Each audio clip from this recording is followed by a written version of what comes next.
Olá! Hoje vamos continuar em reações químicas e hoje nós vamos falar sobre reação de dupla troca.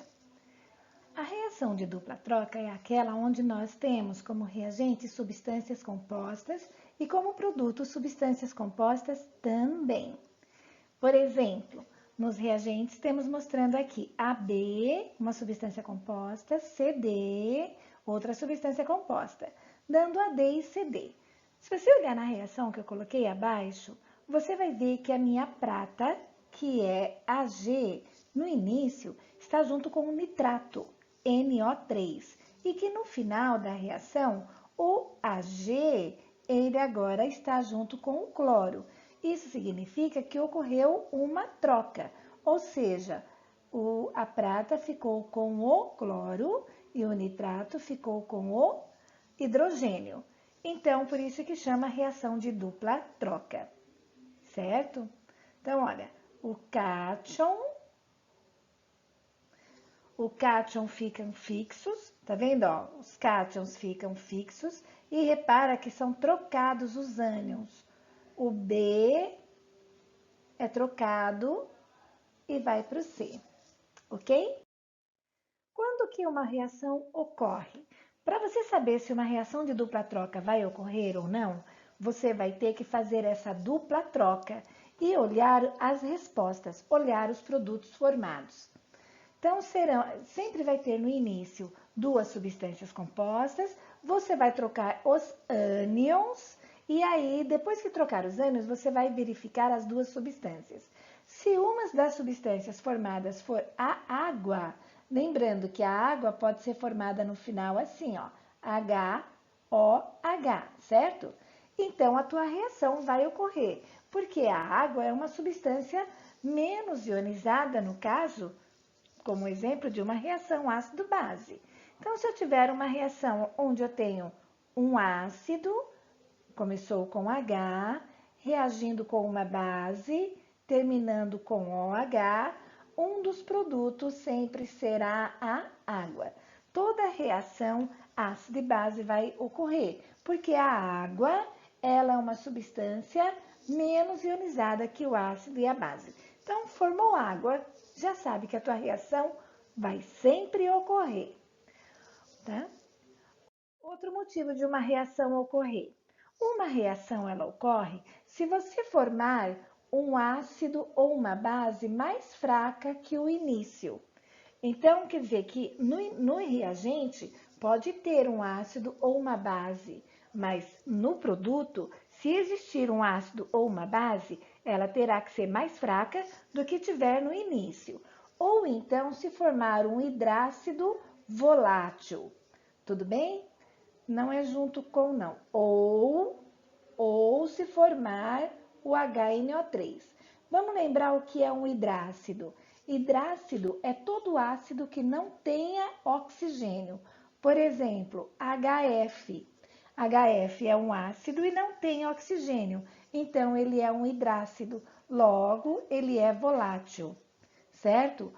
O HNO3, que é o ácido nítrico, ele tem oxigênio. Ele não é um hidrácido, mas ele é também conhecido como uma substância volátil. Vamos ver exemplos. Dê uma olhada no meu primeiro exemplo. Ácido sulfúrico, que é conjuntamente com nitrito de sódio. Então, olha, eu vou manter o hidrogênio e vou manter o sódio. Como que é uma reação de dupla troca? Manter os cátions e trocar os ânions. Então, olha, se eu manter o hidrogênio e manter o sódio, Celi, por que você não colocou o número 2 aqui? Porque quando a gente mantém um cátion, se o cátion for feito de um único elemento, a gente não coloca um número, a gente só coloca o elemento. E agora eu vou trocar os ânions. Repara que o ânion que está aqui é SO4. O SO4 vai para o meu sódio. Então, ele vem para cá. E o nitrito vai para o meu H. Então, o nitrito vem para cá. Tudo bem até aqui? Então, dá uma olhada. Eu formei aqui, ó, esse ácido. e eu tinha um ácido no início. Então, eu formei um ácido e eu tinha outro ácido no início. Dois ácidos. Se você lembrar de como classificar a força de um ácido, dizia assim: os oxiácidos, para você saber se ele é forte, se ele é fraco, você iria fazer uma conta de menos. Você iria fazer o oxigênio menos o hidrogênio. Essa conta poderia dar 0, 1, 2, 3 ou mais. Se der 0, é fraco. Se der 1, ele é moderado. Se der 2, ele é forte. 3 ou mais, ele seria muito forte. Então, dê uma olhada. Aqui na primeira, no meu ácido sulfúrico, eu tenho no ácido sulfúrico 4 oxigênios e 2 Hs. Então, eu iria fazer assim, ó, 4 menos 2 dá 2. Então, aqui eu tenho um ácido forte. Esse ácido forte iria formar esse outro ácido aqui, onde eu tenho 2 Hs, 2 oxigênios e 1 H. Eu iria fazer 2 menos 1 dá 1. Aqui eu tenho um ácido moderado. Reparem, então, que no final eu tenho um ácido mais fraco do que o início. Então, no início eu tenho um ácido forte, no final eu tenho um ácido moderado. Se o ácido no final for mais fraco que o início, então a minha reação ocorre. Vamos ver agora sobre os voláteis. Dá uma olhada na minha outra reação. Olha lá, nessa minha reação eu deixaria o hidrogênio e o sódio, certo? Olha lá, então olha, o sódio vai ficar junto com o BrO3, teve uma troca. E o H vai ficar junto com o Cl, HCl. O HCl, ele é um hidrácido. Então, todos os hidrácidos são voláteis. Nesse caso, formou um hidrácido. Então, olha, nós já vimos que se formar água, a reação ocorre. Se formar um ácido ou uma base mais fraca do que o início, ela também ocorre. Se formar um hidrácido, ela ocorre. Se formasse o ácido nítrico, que é o HNO3, ela também ocorre. Vamos ver outra coisa que ela poderia ocorrer. Se formasse uma substância instável, são 3 substâncias instáveis que você tem que conhecer: NH4OH, H2CO3 e H2SO3. Estas substâncias instáveis, o próprio nome já está dizendo instável, é porque ela vai se dissociar, ela vai formar gás e água. Então, exemplo, o hidróxido de amônio, assim que ele se forma, ele se dissocia, ele se reparte, formando o gás amônia juntamente com água.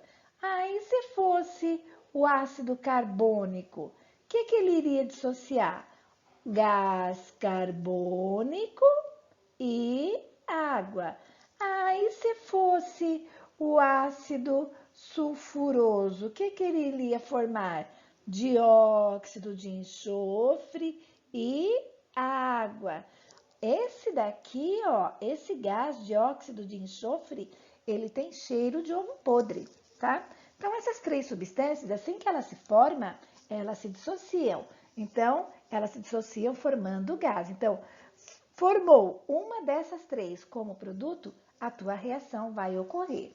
Então, nós já vimos 4 passos para uma reação ocorrer: formar água, formar um ácido ou uma base mais fraca do que o início, formar, então, uma substância volátil, né, que seria os hidrácidos ou o HNO3, ou formar uma substância instável. Tudo bem? Agora, por último, é formar um precipitado. Formar um precipitado, você teria que olhar a tabela dos sais. Sais que seriam insolúveis em água. Então, olha, vamos lembrar como seria a tabela dos sais. Aqui diz assim: qualquer sal formado de metal alcalino ou amônio, todos eles serão solúveis em água. Então, NaCl, se ele formar, é solúvel em água. NH4Cl, se formar, é solúvel em água. Todos os acetatos e os nitratos também serão solúveis em água. Então, olha, esses aí, se você ver no final, tá? Serão todos solúveis em água. Agora, vamos ver os sulfatos. Os sulfatos, a maioria são solúveis, contanto que não seja acompanhado do estrôncio, do bário, do cálcio ou do chumbo 2, tá? Por exemplo, CaSO4, sulfato de cálcio, seria um precipitado, tá? Os halogênios, cloro, bromo e iodo, a maioria solúvel, contanto que não esteja acompanhado nem de prata, nem de chumbo 2 e nem de mercúrio. Os sulfetos, agora sulfetos, cuidado, é o contrário. A maioria é insolúvel. Serão solúveis se eles estiverem acompanhados de metais alcalinos, alcalinos terrosos e, desculpa que sumiu ali, amônio também. Tudo bem? Falta colocar o amônio. Então, é metais alcalinos, alcalinos terrosos e amônio. Aqui, carbonatos e fosfatos somente com metais alcalinos e com amônio. Deixa eu colocar aqui o amônio, NH4. Então, olha, repara que se tiver amônio, vai tudo ser solúvel. Vamos ver um exemplo. Eu tenho essas duas substâncias compostas, né? Então, olha, eu vou misturar soluções aquosas dessas duas e eu quero saber se vai formar um precipitado ou não. Se eu vou ver alguma coisa formando no final, embaixo, algo insolúvel. Como é que eu faço? Os meus cátions, eu deixo eles fixos e eu vou trocar os meus ânions. O Cl vem para cá e o BrO3 vai para lá. Então, vai formar assim, HBrO3AgCl, ok? Então, vamos ver. Quando você vê esse AgCl, aqui não está escrito Cl, cloreto. Vem aqui na tabela e procura cloreto. Olha o cloreto aqui. Está dizendo que os cloretos eles são solúveis, contanto que não esteja com quem? Com prata. Ali ele está com prata. Então, ele é um precipitado. Formou um precipitado, a tua reação ocorre. Ah, então quando é que uma reação não vai ocorrer? Ela não vai ocorrer se não acontecer nada disso. Se você chegar aqui nesse pedaço e ver que não formou nenhum precipitado, quer dizer, você já viu, você já olhou, não formou água, não formou nenhum ácido ou base mais fraco que o início, não formou nada volátil, não formou nada que possa ser instável, não formou precipitado. Se não acontecer nada disso, então aí você vai escrever: esta reação não ocorre, ok? Então, olha lá. Tem alguns detalhes que é muito bom você saber para resolver alguns exercícios. Nossa, ajuda muito. Ó, substâncias que têm carbonato ou bicarbonato, o segredo aí é o CO3. Se você aquecer ou reagir com ácido, sempre vai formar gás carbônico. Então, isso aí é muito bom saber, tá ok? Outra coisa que é bom saber também, que os hidretos, só para relembrar, é quando você tem a união de um hidrogênio junto com um metal. Então, exemplo, hidreto de cálcio, CaH2. Tá? Por que eu estou falando isso? Porque os hidretos aqui, ele tem carga -1. Tudo bem? Tem que saber quem é a cal virgem. Cal virgem, cal viva, é o óxido de cálcio, que é o CaO. Cal apagada, cal hidratada, é o hidróxido de cálcio. A maioria das substâncias simples são diatômicas, O2, N2, tá certo? Mais uma coisa que tem que saber. Quando você for fazer as reações dentro dessa matéria, procure escrever a fórmula da água como HOH, para você saber quem é o cátion e quem é o ânion, que assim você vai saber na hora de separar quem é quem. É bom saber também que o SO2 é o dióxido de enxofre, H2S que é o gás sulfídrico, e eles têm o cheiro de ovo podre. muito fedido. Então, ó, tudo que está aí é para ajudar a resolver exercícios. Dentro de matéria de reações químicas, principalmente de dupla troca, aparecem essas substâncias bem no meio dos enunciados e que deixa a gente meio em dúvida, ok? Então, olha, vamos ver um exemplo. Ao se misturar solução de ácido sulfúrico com bicarbonato de sódio em pó, obtém-se uma substância gasosa, que geralmente é empregada como... Então, na hora que você vê ácido, e quando você vê só esse pedaço aqui, ó, carbonato, você já teria que lembrar que substâncias que têm carbonato, que é o CO3, se aquecer ou reagir com ácido, vai formar gás carbônico. E aí, todo mundo deve saber que o gás carbônico a gente usa onde? Em extintor de chamas. Mas então, olha lá, ácido sulfúrico, a fórmula é H2SO4. Ele vai reagir com bicarbonato de sódio, NaCO3. Ácido com bicarbonato vai formar o gás carbônico. É usado, né, em extintor de chamas. Um outro exemplo. Nas estações de tratamento de água, adiciona-se cal hidratada. Então, já dá uma olhada. Ele não fala hidróxido de cálcio, ele fala cal hidratada. Então, já tem que saber quem é a cal hidratada. E sulfato de alumínio. Forma-se um precipitado que facilita a sedimentação das partículas. Equacione a reação. Primeiro, para resolver um exercício desse, você precisa de ter em mãos a tabela de cátions e ânions. Ou então, saber, né, as fórmulas.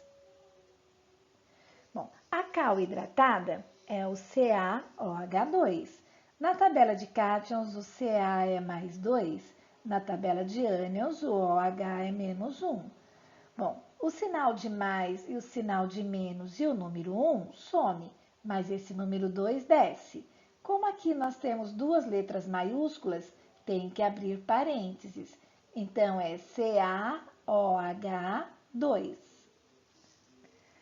Agora, sulfato de alumínio. Na tabela de cátions, o alumínio é mais 3.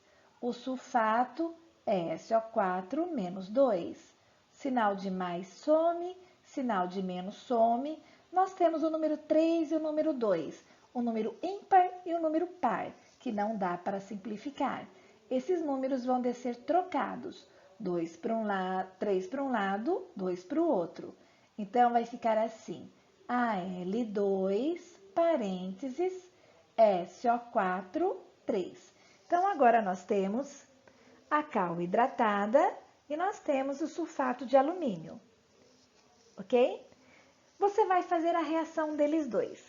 Quando você for fazer a reação deles dois, vamos ver. Você vai deixar os cátions do outro lado.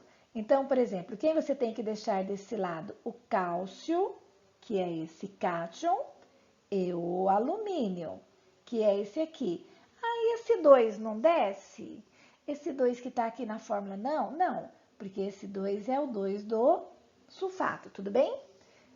Então, você deixa o cálcio e o alumínio e troca o ânion. Então, o OH vem para o Al, o OH vem para o Al e o SO4 vai para o Ca. Aí você vai na tabela de cátions e ânions. O cálcio é mais 2, o SO4 é menos 2. O Al é mais 3 e o OH é menos 1. Mais 2 com menos 2 são iguais. Se são iguais, cancela. Mais e menos vão sumir. Número 1 sempre some, mas o número 3 desce. Quando você descer um número e tem duas letras maiúsculas, né? Tem que abrir parênteses. Então, você vai ter que colocá-las dentro de um parênteses e descer o número 3. Então, vai ficar assim. CuSO4 mais AlOH3. Deixa eu apagar aqui. Tudo bem até aqui? Bom, balancear agora. Eu vou começar pelo alumínio. É o balanceamento por tentativa. Pelo balanceamento por tentativa, né? Eu vou começar pelos metais. Eu vou escolher o alumínio, o metal alumínio, porque de um lado ele tem índice 2 e do outro lado ele tem índice 1. Ele tem índices diferentes. Então, o lado que tem maior índice eu multiplico por 1. Então, vai ficar 1 vezes 2 dá 2. Então, do outro lado, eu já igualo ele a 2. Tudo bem? Quando eu igualo ele a 2, então, eu já, ó, aqui, eu mexo com OH. 2 vezes 3, 6. Então, como aqui tinha 2, eu multiplico por 3. Só que aí, quando eu multipliquei aqui por 3, eu acabei mexendo com quem? Com o cálcio. Então, eu vou do outro lado e multiplico o cálcio. Acabou. Terminei a reação e ela está balanceada. Vamos ver outro. Dispondo das substâncias carbonato de sódio, nitrato de amônio, sulfeto de ferro 2, sulfato de cobre 2, ácido clorídrico e hidróxido de sódio, escolha as que forem adequadas para equacionar um processo de obtenção de. Então, letra A, ele quer obter gás carbônico. Opa, obter gás carbônico, ele tem que vir de quem? Tentando fazer uma que tenha carbonato com ácido.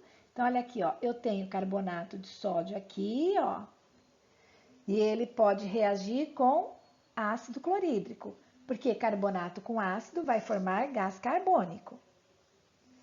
Então, se eu quero pegar o gás carbônico, eu posso usar essas duas aqui. Primeira coisa que eu vou fazer é descobrir essas fórmulas. Bom, o sódio vou na tabela de cátion, é Na mais 1. O carbonato é CO3 menos 2. Sinal de mais, de menos e o número 1 some, mas o número 2 desce. Então, o carbonato de sódio é Na2CO3. Ácido clorídrico. Clorídrico, ó, tudo, ácido que termina em hídrico tem que mudar para eto. Então, é o cloreto que você procura. Cloreto é Cl-1. E ácidos começam sempre com H mais 1. A mais 1 com menos 1, então meu ácido é HCl. Então, eu vou colocar os dois ali. Coloco os dois. Como é que eu faço agora? Vou apenas pegar os cátions. Eu vou pegar o Na sem esse número 2 e vou pegar o H. Então, você pega o Na e pega o H. Então, eu pego o Na e pego o H. Agora, eu vou trocar. O Cl vai para o Na. Pronto. E o CO3 vem para o H. O Na é mais 1, o Cl é menos 1. Tá tudo igual, cancela. O H é mais 1 e o CO3 é menos 2. Bom, sinal de mais some, de menos some, número 1 some, mais o número 2 desce. Então, é H2CO3. Não sei se vocês se lembram, mas o H2CO3, ele é uma substância instável. Lembrando que substâncias instáveis, a reação sempre ocorre, né? Porque ela vai formar quem? Água e o gás carbônico. Então, olha lá, vai formar o ácido carbônico e NaCl. Aí, ó, eu vou balancear, porque aqui eu tenho 2 NAs e aqui eu tinha um só. Quando eu coloquei esse 2 aqui, eu mexi com o meu Cl, então eu coloco 2 ali no Cl. Então, balanceei a equação. Aí eu venho aqui nessa substância, porque é ela que vai me dar quem? O gás carbônico. Então, ela vai se repartir em H2O e CO2. Pronto. Mostrei, através daquelas ali, quem é que ia me formar o gás carbônico. A outra, ele pede o gás sulfídrico. Bom, vamos ver, vou apagar aqui para a gente pensar no gás sulfídrico. O gás sulfídrico, preciso do sulfeto. Opa, já vi aqui, ó, sulfeto de ferro 2. Gás sulfídrico é o H2S. Então, eu posso pegar ele e reagir com quem? Com ácido clorídrico. Tá certo? Ó, o outro é hidróxido de amônio. Eu posso pegar o hidróxido de sódio e reagir com nitrato de amônio. Tá vendo? Ó? Hidróxido hidróxido, amônio, amônio.